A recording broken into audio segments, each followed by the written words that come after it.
আসসালামু আলাইকুম। এখন যে ঘটনাটি শেয়ার করব, এই ঘটনাটি কিন্তু রাশেদ মাহমুদ ভাইয়ের নিজের সাথেই ঘটেছিল। ঘটনাটা আজ থেকে প্রায় ২০ বছর আগের। তখন তার বয়স ৭ কিংবা ৮ হবে। স্কুলে ভর্তি হয়েছে মাত্র। রাশেদ ছিল তাদের পরিবারের একমাত্র ছেলে সন্তান। গ্রামের বাড়িতে বড় হওয়া বাচ্চারা যেরকম করে, সেও ঠিক তেমনই ভোরবেলা বন্ধুদের সাথে বিভিন্ন ফল গাছের নিচে ফুল কুড়াতে যেত। শীতের সময় খেজুরের রস, গরমের সময় তাল, আবার কখনো আম, কাঁঠাল, এসব নিয়ে তাদের দারুণ আগ্রহ ছিল। ঘটনাটি ঘটেছিল ময়নাপুর নামক এক প্রত্যন্ত গ্রামে। একদিন গভীর রাতে শেষ প্রহরে, ঠিক ফজরের আজান হবে হবে এমন সময় রাশেদের এক বন্ধু তাকে ডাকতে আসে। সে বন্ধু নাম ধরা যাক সোহেল।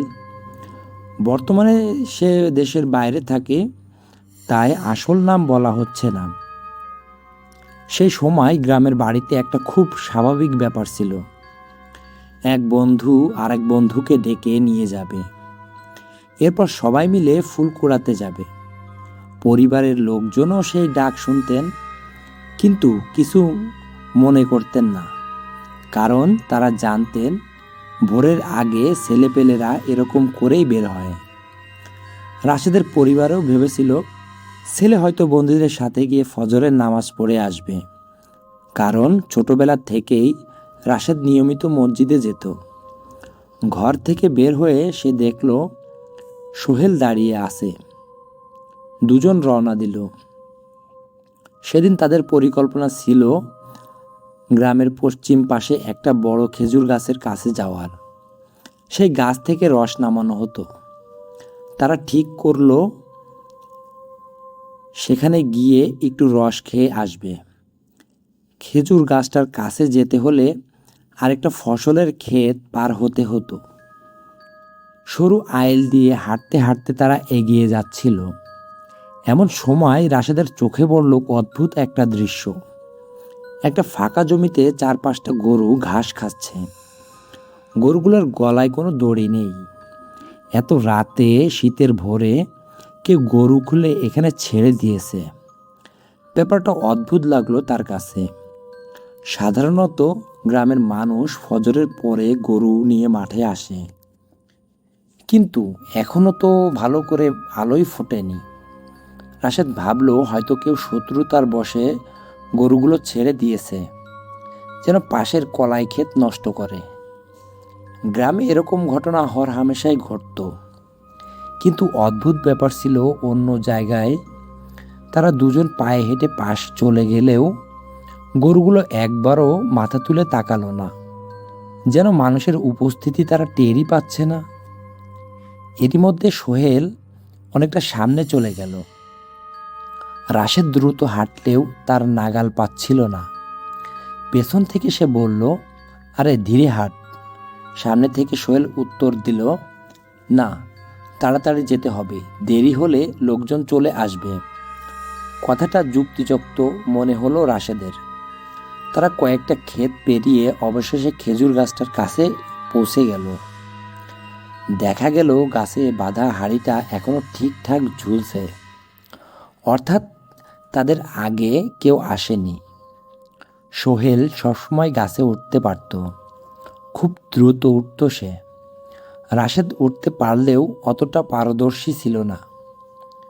গাছের নিচে দাঁড়িয়ে হঠাৎ সোহেল অদ্ভুত গলায় বলল, উপরে ওঠ, আজকে তুই উঠবি। রাশেদ একটু চমকে গেল। আমি তোর মতো উঠতে পারি নাকি? তুই ওঠ। তখন সোহেল রাগী গলায় বলল, সবসময় তো আমি উঠি, আমি কাটার খোঁচা খাবো আর তুই শুধু রস খাবি, আজকে তুই ওঠ। কথাটা শুনে রাশেদ মনে মনে ভাবল, সত্যি তো, প্রতিবার সোহেলই ওঠে। সে সাহস করে গাছে ওঠা শুরু করলো। একটু একটু করে উপরে উঠে যখন হাড়ির কাছাকাছি পৌঁছেছে, তখন নিচের দিকে তাকিয়ে এসে জমে গেল। তার বন্ধু সোহেল খেজুর গাছের কাঁটা একটার পর একটা মাটিতে পুঁতছে। গাছের চারপাশে বৃত্তের মতো করে কাঁটাগুলো বসানো হচ্ছে, অথচ তার হাতে কাঁটা আসছে কোথা থেকে সেটা বোঝাই যাচ্ছে না। একটা পুতলেই আর একটা যেন নিজে নিজে হাতে চলে আসছে। উপর থেকে রাশেদ চিৎকার করে বলল, তুই কি করছিস? নিচে এত কাঁটা পড়ছিস কেন? আমি যদি পড়ে যাই? নিচ থেকে সোহেল মাথা তুলে তাকালো। তার চোখ দুটো অদ্ভুত লাগছিল। এরপর সে ধীরে ধীরে বলল, এজন্যই তো করছি। রাশেদের বুক ধড়ফড় করতে লাগলো। সে আবার বলল, আমার যদি কাঁটা লাগে আম্মা খুব রাগ করবে। তখন নিচ থেকে এমন একটা কথা ভেসে এলো যেটা শুনে তার শরীর ঠান্ডা হয়ে গেল। আগে তোকে খাবো, তারপর তোর আম্মাকে খাবো, দুজনকেই শেষ করে দেব।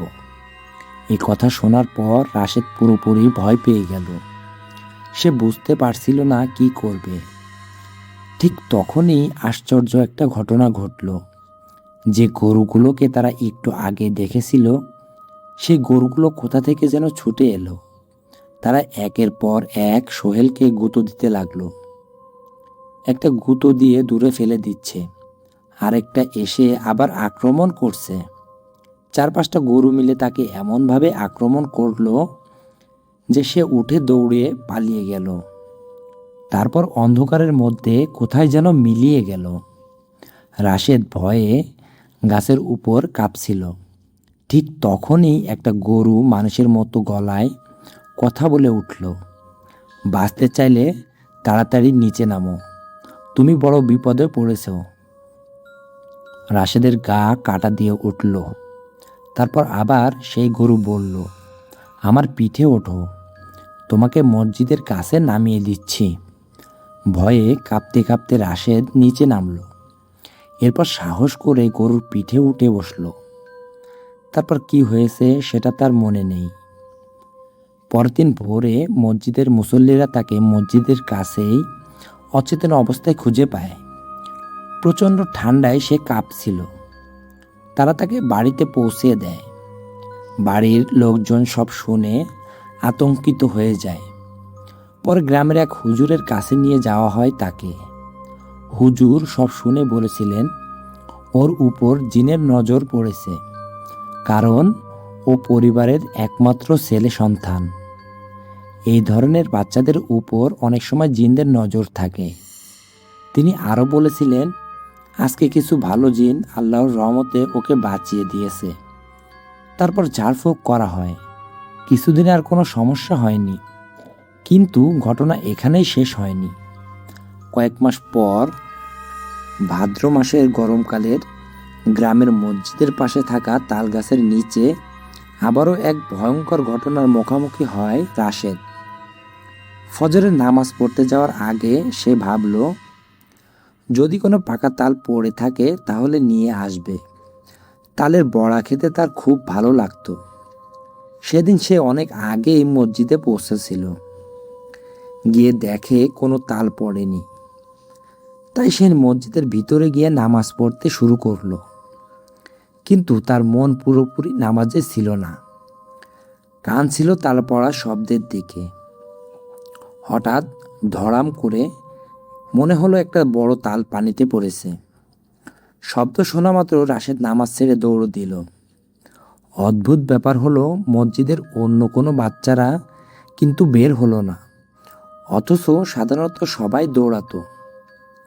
রাশেদ ছুটে গিয়ে তাল গাছের কাছে গিয়ে দেখলো সত্যি একটা তাল পানিতে পড়ে আছে, কিন্তু সেটা একটু দূরে, হাত দিয়ে পৌঁছানো সম্ভব না। সে একটা ডাল নিয়ে টেনে টেনে আনার চেষ্টা করলো। আরও কাছে যাওয়ার জন্য কোমর পর্যন্ত পানিতে নেমে গেল। এক হাতে গাছের শিকড় ধরে অন্য হাতে ডাল দিয়ে তালটা টানতে লাগলো। ঠিক তখনই সে অনুভব করলো কেউ যেন পানির নিচে থেকে তার পা টান দিল। ভয়ে তার বুক শুকিয়ে গেল। সে আর এক হাত দিয়ে শিকড় আঁকড়ে ধরল, কিন্তু নিচ থেকে কে যেন তাকে টানতেই আছে। ঠিক তখনই কোথা থেকে একজন লোক এসে তাকে জোরে টেনে তুলে ফেলল। লোকটা বলল, কি করছো এখানে? আর একটু হলেই তো ডুবে যেত। রাশেদ হাঁপাতে হাঁপাতে বলল, আমি তাল কুড়াতে এসেছিলাম। লোকটা বলল, কেন? কোনো তাল নেই এখানে, তাড়াতাড়ি বাড়ি যাও। রাশেদ বলল, মক্তবে না গেলে হুজুর বকা দিবে। লোকটা উত্তর দিল, তোমার হুজুরকে আমি বলে দেব, তুমি বাড়ি যাও। এরপর রাশেদ বাড়ি ফিরে যায়। পরদিন মক্তবের হুজুর তাকে জিজ্ঞেস করেন, কি রে, তোর মামা এসেছিল? রাশেদ অবাক হয়ে বলে, না তো। হুজুর বলেন, তোর মামা তো আমাকে বলল তুই তাল কুড়াতে গিয়ে পানিতে পড়ে গেছিলি। এই কথা শুনে রাশেদের শরীর ঠান্ডা হয়ে যায়, কারণ সেদিন তাকে যে লোকটা বাঁচিয়েছিল সে কে ছিল সেটা আজও কেউ জানে না। পরিবারের সবাই তাকে বুঝতে পারে। তাকে আবারও মৃত্যুর দিকে টেনে নেওয়ার চেষ্টা করা হয়েছিল, কিন্তু আল্লাহর অশেষ রহমতে সে বেঁচে যায়। আজও রাশেদ মাহমুদ ভাই সেই রাতগুলোর কথা মনে করলে গা শিউরে ওঠে। এই ছিল আজকের ঘটনা। ধন্যবাদ সবাইকে। আসসালামু আলাইকুম। ভুল ত্রুটি ক্ষমার দৃষ্টিতে দেখবেন।